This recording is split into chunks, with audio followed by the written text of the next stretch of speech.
Your Voice, Shropshire Disability Network Newsletter, February 2012. Part 2.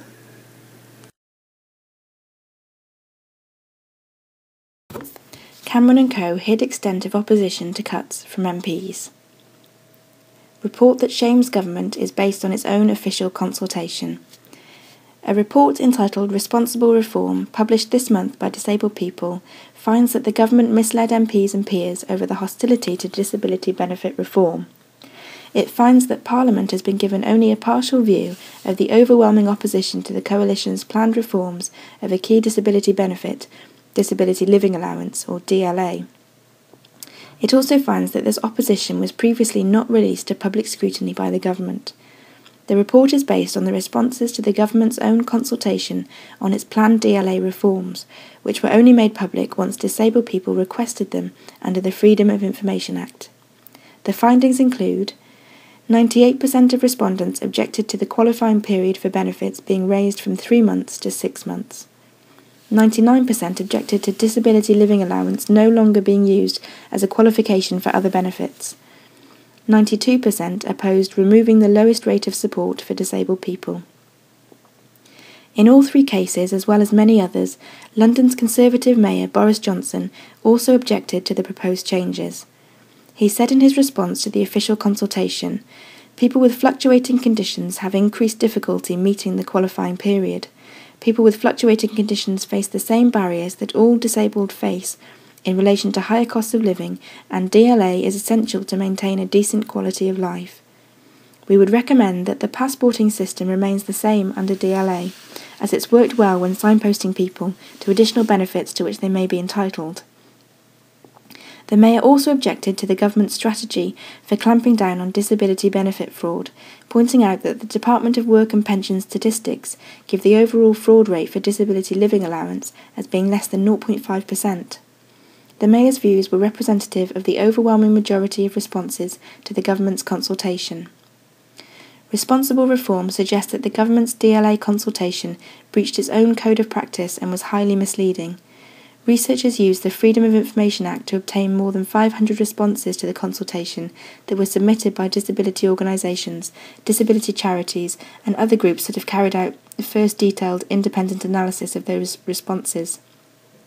The analysis showed overwhelming opposition to replacing DLA with the new Personal Independence Payment, PIP. The government also plans to cut spending on DLA PIP by 20%. The new report has been researched, written and funded by sick and disabled people, thousands of whom contributed to the research through their use of social media. The report has already been backed by non-governmental organisations, NGOs, and disability experts including Disability Alliance, Mind, Papworth Trust, Scope, and the think tank Ecclesia, along with Sir Bert Massey, CBE. A Disability Alliance spokesperson said, "The government's misportrayal of the DLA consultation response is truly shocking and could represent a betrayal of the process of consultation and engagement with disabled people. The government has refused to provide justification for the 20% cut in DLA expenditure, and we fear that the same faculty rationale, misunderstanding of disability, and higher costs of living and poor judgment exposed in this report sadly underpin the basis of the entire reform plans." Said the report is essential reading for everyone. A vital contribution to the debate on reform and a huge achievement for the volunteers who've produced it. Rather than getting out of control as the government claims, DLA has been increasingly going to people who really need it. The Papworth Trust says its own recent survey found that almost 9 out of 10 people would have to cut back on essentials including food if their DLA payments were reduced or stopped under PIP. We believe that the proposed 20% cut will push more disabled people into poverty. Richard Hawkes, Chief Executive of Scope, said, "This report once again reveals the very real concerns disabled people have about the government's reform of disability living allowance. This benefit is a lifeline for millions of people and families. We urge the government to listen." Sue Marsh, the disabled blogger and activist who led the research alongside Dr. Sarah J. Campbell, said, "For some years now, poorly designed social security reforms have created a trust deficit among disabled people towards government. We believe that reform must be measured, responsible and transparent, based on available evidence and designed with disabled people at the very heart of decision-making. Currently, we do not believe this to be the case. While disabled people welcome reform of DLA where it will simplify the system and better support their needs, they do not want a new benefit. They believe it is a costly irrelevance during a time of austerity.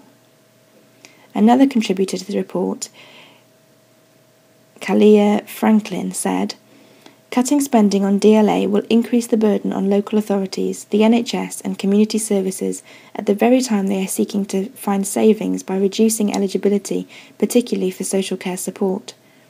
Sick and disabled people have voluntarily combined our skills, experience and talent to produce this report, demonstrating that if we are able to work in the way our conditions demand, we can participate in the world of employment, but only if it is willing to receive us on our terms, with more flexible ways of working and participating."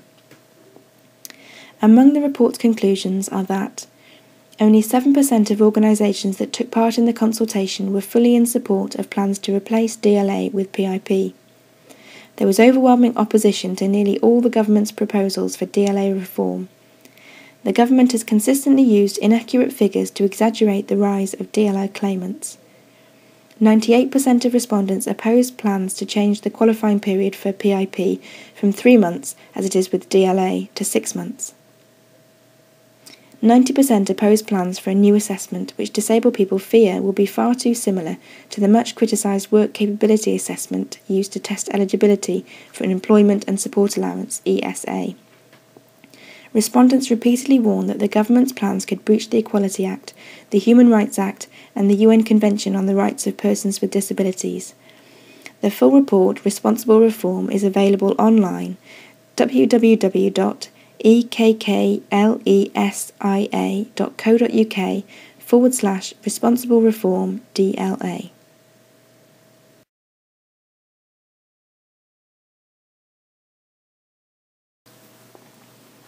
£11 billion given to charities.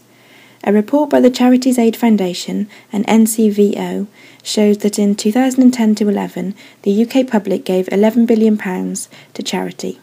An additional 1.1 million people donated money to charity, although the median average amount given per month fell from £12 in 09-10 to £11.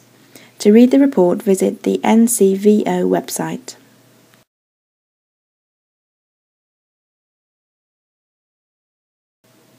Student funding faces £5 million cut. The Department for Education says it's unable to deny that the Social Work Education Support Grant will be slashed by almost 20% to £23 million this year.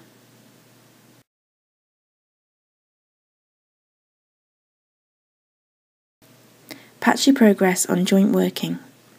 The NHS and local council have made only patchy progress in improving joined-up working between health and social care, according to a new report.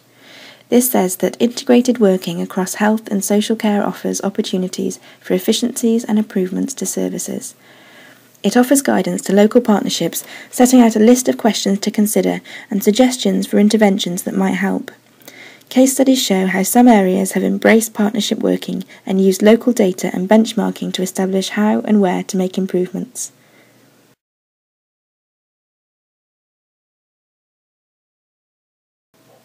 Disability football in Shropshire. Shropshire FA is striving to ensure that every disabled person who wants to be involved in football has the opportunity to reach their potential as a player, coach, referee or administrator.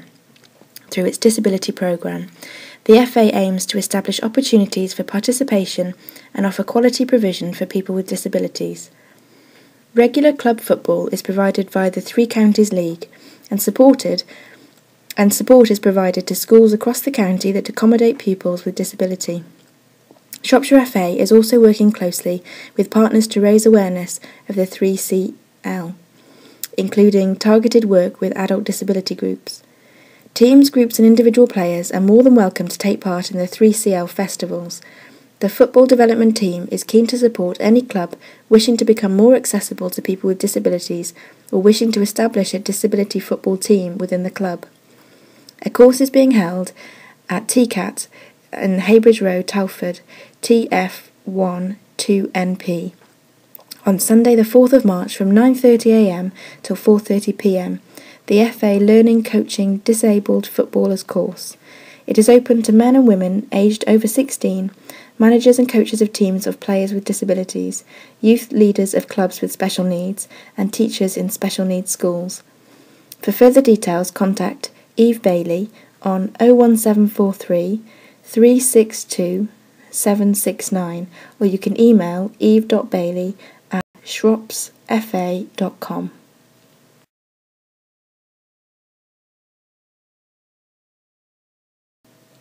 Disabled children lose out as Lords press ahead with cuts.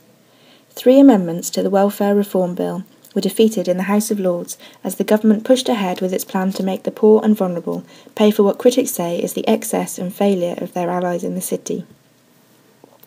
Among them was the amendment, lost by just 2 votes, to protect the benefits of disabled children once universal credit is introduced.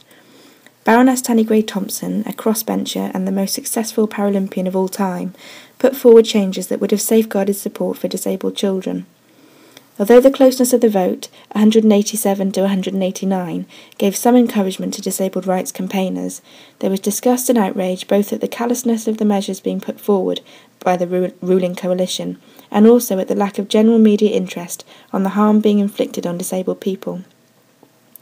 Under universal credit, all but the most profoundly disabled children will only get half as much support. Child tax credits additions for disabled children will fall from £52.21 per week to £25.95 a week, a loss of £1,366 a year, or £20,000 over the course of a childhood. These votes will almost certainly decide on what becomes law and what doesn't. For disabled children, now it's too late. Shame on us, said campaigner Sue Marsh. In a week where the government suggested all cancer patients undergoing chemotherapy ought to be assessed to see if they can work or not, I can only wonder where this will all lead. The Welfare Reform Bill, in addition to replacing disability living allowance, will restrict housing benefit entitlement for social housing tenants, reduce local housing allowance rates by linking them to the Consumer Price Index, amend the statutory child maintenance scheme, limit the payment of contributory employment and support allowance to a 12-month period, and cap the total amount of benefit that can be claimed. You can also see Betraying Disabled People and Welfare by Karen McAndrew, www.ekklesia.co.uk/node/14675.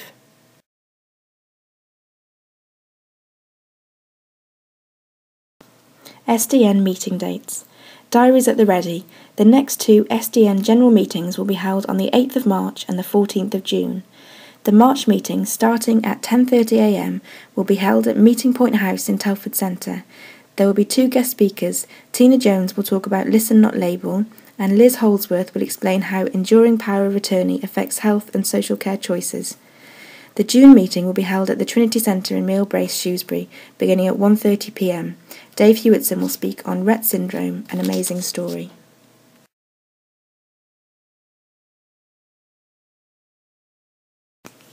Pat's online petition draws some major supporters.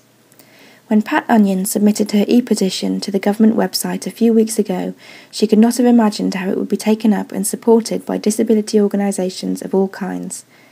Already on board and helping raise awareness are Radar, Disability Alliance, Carer Watch, Broken of Britain, Carers UK, DPAC, and Benefits and Work.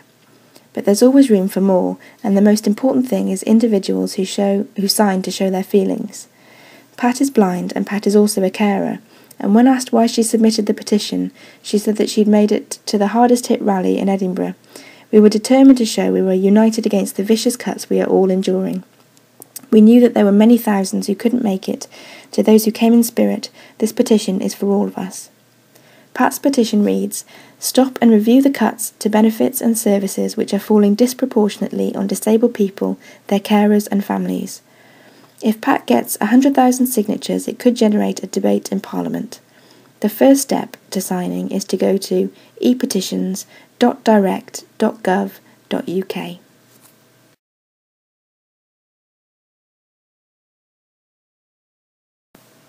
iPad appeal hits the ground running in 2012.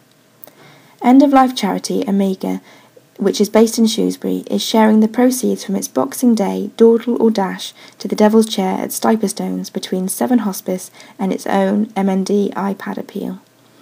More than £500 will be used by Amiga to help buy iPad computers loaded with speech synthesizing software to help motor neuron disease sufferers communicate more effectively.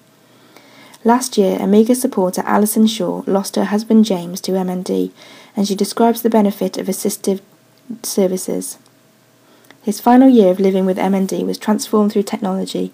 In spite of his paralysis, it allowed him to speak and use the internet and email, and, most importantly, to go on feeling useful. MND is a progressive neurological disorder without cure, and losing the ability to speak is common in advanced cases. Phil and Lara at the Stiperstones Inn, www.stiperstonesin.co.uk, organised the event, and an Amiga spokesperson said the charity was very grateful for all they'd done. Amiga would like to hear from anyone interested in organising an event or making a donation to the fund. Just visit their website, www.amiga.uk.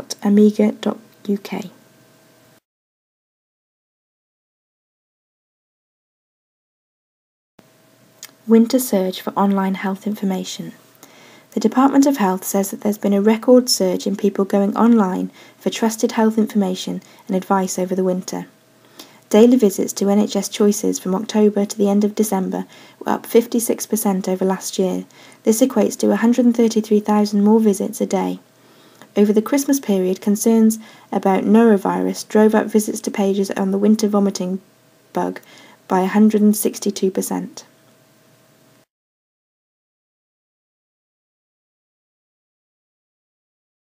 Red Cross help on call.